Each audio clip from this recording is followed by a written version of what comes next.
Hey everyone, I'm back. If you follow us on Instagram, you know that myself and my two babies were under the weather these last 2 weeks, and I was therefore unable to put out a new episode. If you listen to our season 14 finale, you know that while we are taking a small break from our regular episodes on account of my co-host Leah currently adjusting to new mom life, I have been delivering a handful of bonus Hasty History episodes. In fact, with this episode this week, we have now released 5 bonus episodes during our podcast break, which means that this week's episode will actually be the last of this Hasty History series. We will then take a short summer break before returning in the fall to announce our plans for the return of the podcast. If you want to keep up with us in the meantime, be sure to follow us on Instagram at #history_podcast. We're going to be staying super active over there this summer with lots of posts, giveaways, announcements, and more. Now, if you're not familiar with what these Hasty History episodes are, these are bonus episodes that we are calling No Nonsense, Crash Course, Cram Session History Lessons. So there will be no cocktail segment, no ads, and no bloopers. This is just a quick download of some heavy history content. If you enjoy longer podcast episodes with lots of back and forth conversation over unique cocktails, we recommend checking out our regular #history episodes, which drop weekly during our regular seasons on our regular feed. But as for now, let's get to this week's topic.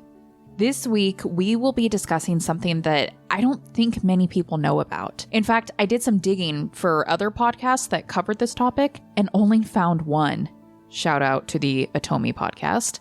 It's something that I think is so important that we know about because it broadens our perspective on just how rampant racism is and how anti-Asian sentiment reached far beyond just the States at this particular time period in history.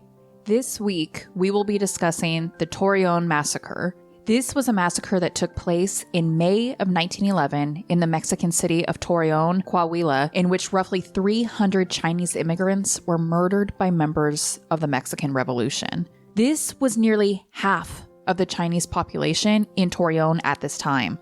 Following their murders, their bodies were mutilated and robbed, and their homes and businesses were destroyed.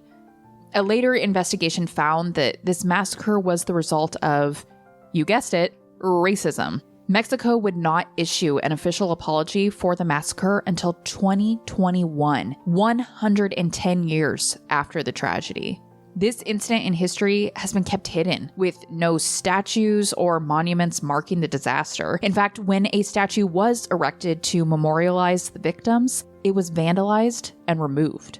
The victims of this massacre were thrown in unmarked graves that have now been covered by things like roads and playgrounds. All the more reason for us to talk about this horrific incident and to shed light on something that history would rather we forget. So let's get into it. I think we need to first begin with how there came to be hundreds of Chinese immigrants in Mexico in the early 1900s. Chinese immigration to Mexico would begin in the 17th century, but immigration would really pick up after Imperial China and Mexico signed the Treaty of Amity and Commerce in 1899, which, quote, formally established diplomatic relations between the two nations, unquote. The majority of Chinese immigrants settled in places like Baja California, Mexico City, Sinaloa, and Sonora. But Torreon in particular was a place of great interest. Torreon was located at the intersection of both the Mexican Central Railway and the Mexican International Railroad, making it a place for heavy traffic. It was also a particularly fruitful area, with many residing there involved in the successful cotton business.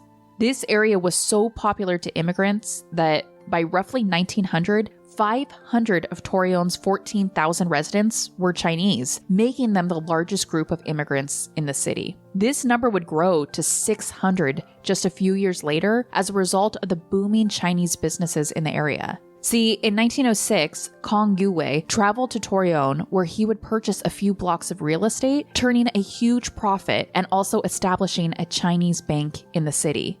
In Julian Herbert's book, The House of the Pain of Others, Chronicle of a Small Genocide, he wrote, quote, The Chinese community in Torreon was the most prosperous Chinese community in Mexico. It wasn't the most numerous, but it was the most prosperous, unquote.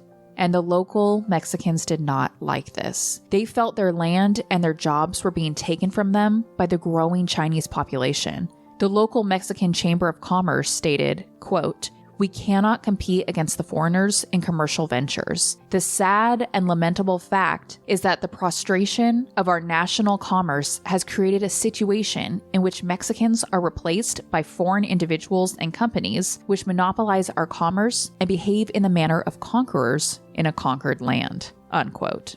Following this statement, anti-Asian hate would be at a particular high throughout North and Latin America. Us Americans are, of course, familiar with the US's disgusting and racist treatment of the Chinese during this time period. Think of the Chinese Exclusion Act of 1882. But you may be surprised to learn that this anti-Asian sentiment extended far beyond the US's borders, with hateful speech and vandalism toward the Chinese spreading also across Mexico. One such speech, delivered on Cinco de Mayo 1911 by a man named Jesus C. Flores, alleged that the local Chinese were stealing Mexican jobs and even Mexican women, and that, in reference to the local Chinese, quote, "It was necessary, even a patriotic duty, to finish them," unquote. It is with this context and this background that we reach the height of tension in May of 1911. On the 13th of that month, members of the Mexican Revolution set out on a killing spree. They began by killing 112 people working in the Chinese gardens. In the days following, the members of the Mexican Revolution would be joined by an angry mob of thousands of Torreon citizens who began viciously murdering the people of the Chinese district. There's a horrific quote from a newspaper at the time reporting on the event, which stated, quote, "Heads of the murdered Chinese were rolled along the streets, and their bodies were tied to the tails of horses," unquote. Men, women, and children alike were horrifically killed. Now, this isn't to say that every Torreon citizen participated in the attacks. In fact, we know of a number of residents that actually sheltered the Chinese from the mob. But the vast majority were involved, with the massacre not ending until General Emilio Madero ordered the death penalty for anyone that had killed a Chinese person. Madero held a military tribunal to discover what had happened and determined that those involved had indeed, quote, "committed atrocities," unquote, and donations were collected to assist with feeding, clothing, and sheltering the survivors.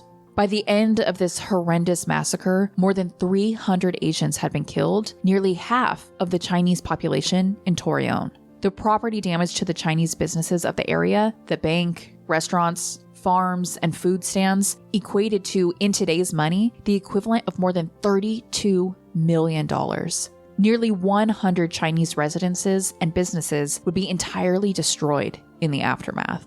Not long after the massacre, the Qing dynasty hired an American attorney that practiced out of Mexico City, a man named Lebbeus Wilfy, who investigated the massacre. They also demanded reparations in the amount of 100,000 pesos for each Chinese person killed, as well as a formal apology from the Mexican government. This investigation would determine that the massacre was a violation of the Treaty of Amity and Commerce of 1899, and that it was also, quote, "unprovoked, conceived in malice and race hatred," unquote.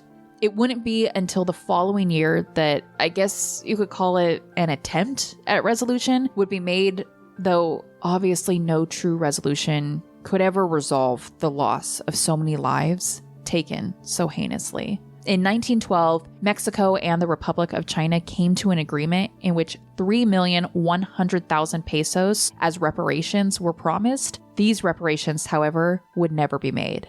And that formal apology, that wouldn't come until 110 years later in 2021, when then Mexican President Andres Manuel Lopez Obrador issued an apology for the massacre that had occurred on Torreon soil more than a century earlier. It was noted that the formal apology came at the same time as the United States was taking strides to condemn anti-Asian hate spurred on by the coronavirus pandemic. Obrador stated, quote, "Together we believe in Mexico and the United States that it is our shared responsibility to condemn racism and hatred, past and present," unquote.